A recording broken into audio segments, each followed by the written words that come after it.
வணக்கம். நான் பார்த்தேன் சமைத்தேன் அன்னபூர்ணி. இன்றைக்கி நான் பண்ண போகிறது ஹைதராபாடி ஸ்பெஷலாக இருக்கிற குஸ்கா அப்படிங்கிற ரைஸ் தான். இது ஷேரின்னு என் ஃப்ரெண்டுக்கிட்டேருந்து நான் கற்றுண்டேன்.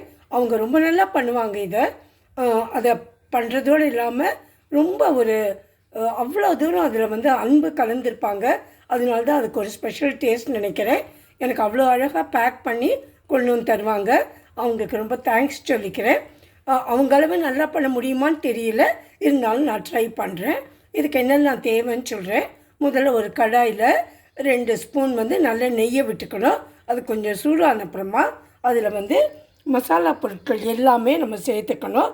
கடா மசாலா, அதாவது முழுசாக இருக்கிற மசாலா, அப்புறமா அதில் வெங்காயம், தக்காளி, அப்புறம் இந்த பச்சை மிளகாய் உங்களுக்கு எவ்வளோ வேணுமோ அவ்வளோ அதையும் சேர்த்துட்டு கொஞ்சம் வதங்கின அப்புறமா கொத்தமல்லியும் புதினாவும் அதுவும் சேர்த்து வதக்கணும். அதுவும் வதங்கினப்புறம் இந்த நல்ல தயிர், கட்டி தயிர் 1 கப்பு அதில் விட்டுட்டு அதுக்கப்புறமா அதெல்லாம் சேர்ந்து ஒன்றானதுக்கப்புறம் மஞ்சப்பொடி, மிளகாப்பொடி, உப்பு இதெல்லாம் ஆட் பண்ணிக்கணும். இதெல்லாம் ஆட் பண்ணிட்ட அப்புறமா பாஸ்மதி ரைஸ் தாவத் ரைஸ்லாம் நான் எடுத்து வச்சுட்டுருக்கேன். இது ஒரு 20 மினிட்ஸ்க்கு ஊற வச்சுட்டு 1 கப்புக்கு 1 கப்பு தண்ணி தான் விடுவாங்க. அந்த நல்ல அது சூடான அப்புறம் அதில் அந்த கொஞ்சம் வெந்நீராக இருக்கணும், விதன்னு அதை விட்டு ஒரு விசில் வச்சு எடுத்து 20 மினிட்ஸ்க்கு அப்புறம் நம்ம இறக்கணும். எப்படி வருதுன்னு பார்க்கலாம், வாங்க செய்யலாம். இப்போ நான் முதல்ல இதில் எல்லா சாமானும் போட்டுருந்தேன். அதுக்கப்புறம் சொல்ல மறந்துட்டேன்.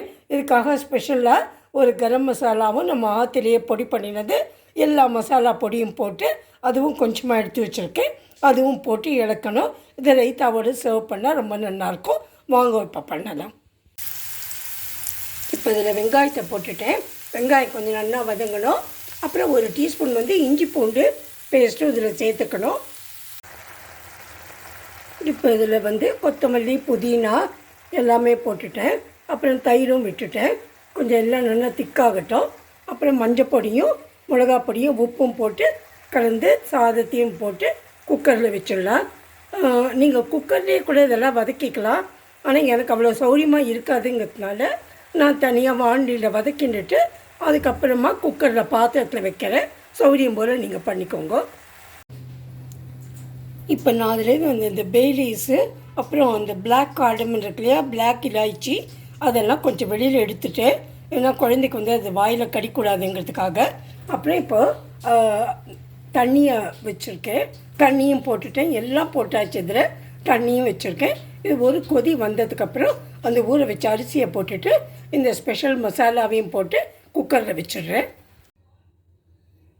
இப்போ நம்ம குஸ்கா ரைஸு நல்லா ரெடி ஆகிடுது. இதை ஃப்ளேவர்ட் ரைஸ்ன்னு சொல்லலாம். இது பிளெயின் ஃப்ளேவர்ட் ரைஸ்ன்னு சில பேர் சொல்கிறா. இது நல்ல டேஸ்ட்டாக இருக்கும்.